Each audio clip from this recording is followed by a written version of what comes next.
My father would come and take me on Sundays on outings, and in the summer we would go to the beach. And during the winter, because he loved water and loved to swim, he would take me to Bimini Baths. I grew up with Bimini, basically, from the time I was 5 or 6 years old. I'm told that I could swim before I walked. I think they used the pool as a babysitter. It was really the stepping inside that was the overwhelming experience for me. You'd come down the street, go through the big glass doors, and you'd be in a big lobby.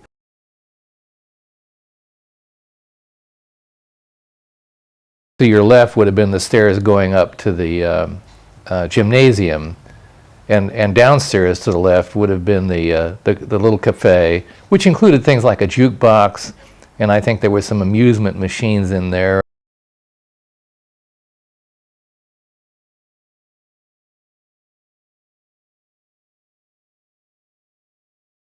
On the right side was a great big heated pool, and you had to have a woman escort, so to speak, or a woman friend to be able to get into that pool. It was mainly for the women and their friends.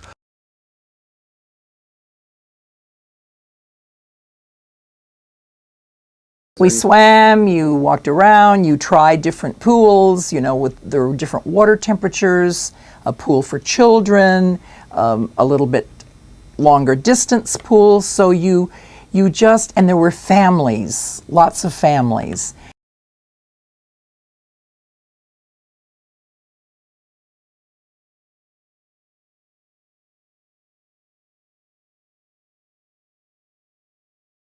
In 1942, then I went to Virgil Junior High School, which is just a half a block away from here. And so quite naturally, we would come by the pool. And some of my friends would be in there swimming in the pool, and we would come by to look at them, but we couldn't come in the pool when we knew that. But you went out the double doors, and here was almost an Olympic-size pool. And it had the big high diving board. It had a springboard next to it. And in the center of all three of these pools, they had these kind of big mushrooms where the water would come spouting out of the top and over the top. And then you could kind of sit underneath it, and the water would come down in front of you. That was a big thing. Sit under there and have water come down. And there was a waterfall out there, too, that poured into the pool. At the far end, they had a fountain that I remember they had long lights that were colored, and at night the water would come down in front of these lights. And there was also a beach. There was a doorway out to it, but there was actually sand out there, and people would go out and lay in the sand and sun themselves in the sand. This was a wonderful place to go. I think it was 25 cents to get in. You got your swimming suit, or you could take your own. You got a towel, you got a locker. And you could stay all day. And you could stay until they closed at night if you wanted to. You didn't have to go home. You get out, you go over to the soda fountain, you could get a sandwich or milk or milkshake or whatever it might be. There were also games out there that you could play. You had a boxing game, you had a football game. There was a gymnasium upstairs that was owned by a couple, I believe Tony and Sam Kleiner. There was always something to do, and not to mention the fact that out and back, if you got bored, there was a huge pit. Half full of water that was sort of the bottom land or a swamp out there. This was all marsh. All the water from the Bimini Baths was going down, the excess was down to feed a big pool. And there were cattails growing down there. And it would get relatively deep out there, and I couldn't swim at that time. I had a friend that almost drowned in there.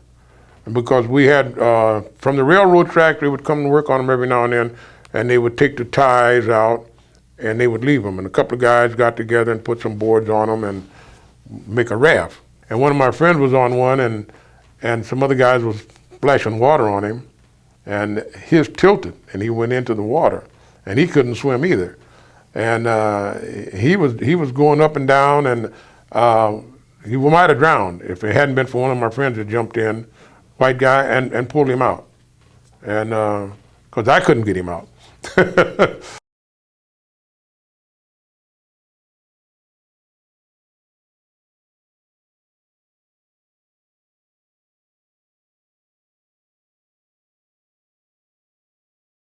Bimini was built on an artesian well, and the water was, my understanding, was better than any water which is produced today as far as the mineral content is. I guess you were nobody unless you sold Bimini water.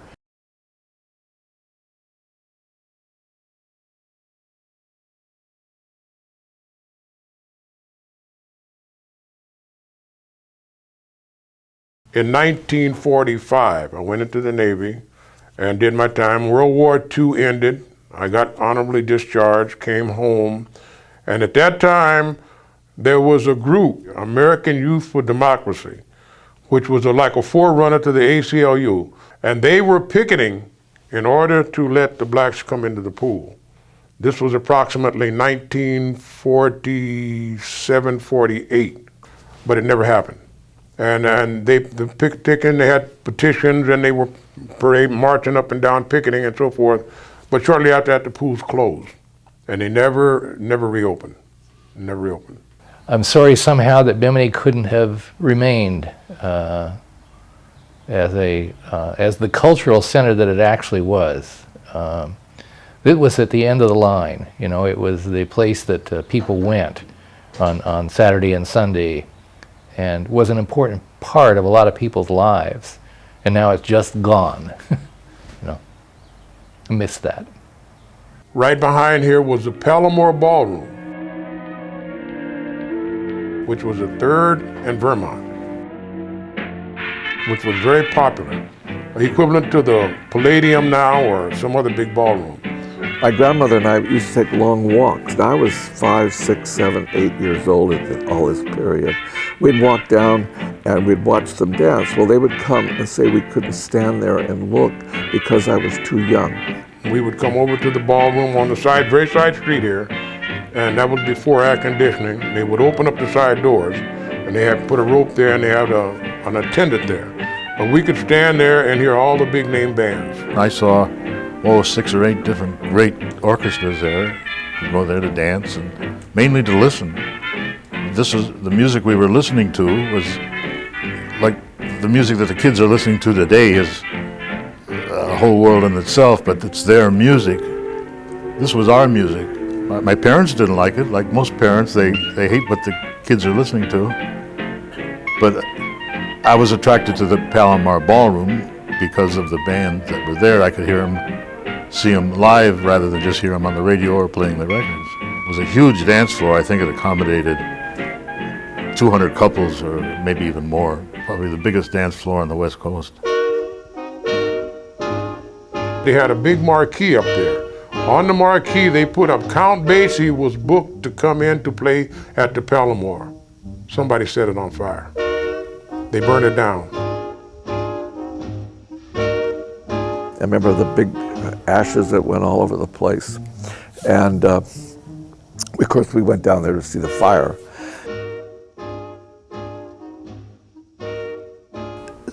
Suddenly a little wisp of smoke came out from behind the curtain, just a little puff of smoke. And it started to get a little bit bigger, looked like steam maybe. And somebody hollered to the comedian that, hey, there's a fire there. And he turned around and looked, he said, oh, well, yeah, this is the hottest joint in town. Everybody knows what a hot joint is. So he made a joke out of it. But he said, just to be safe, why don't you all just slowly walk out, go out the side there, till we get this thing over with, we'll get rid of this fire. Slowly, and he stood there and slowly walked everybody out of the building. Took about maybe 10 minutes. He didn't stop talking, and he kept telling you jokes and telling you what a hot spot this is and all this.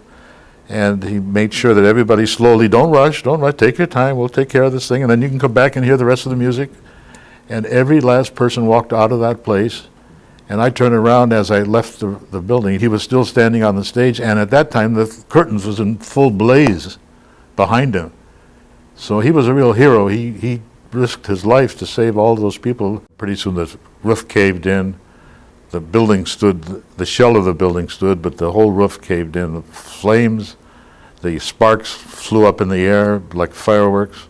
And outside was a big sign that went across the entire roof of the building, a long, narrow neon sign that's coming, Count Basie and his orchestra. And that wreckage stood there for maybe 5 years. That was a lasting memory that Count Basie never appeared there. I think it was torched intentionally. Yeah. Yeah. Everybody around the area thinks it was.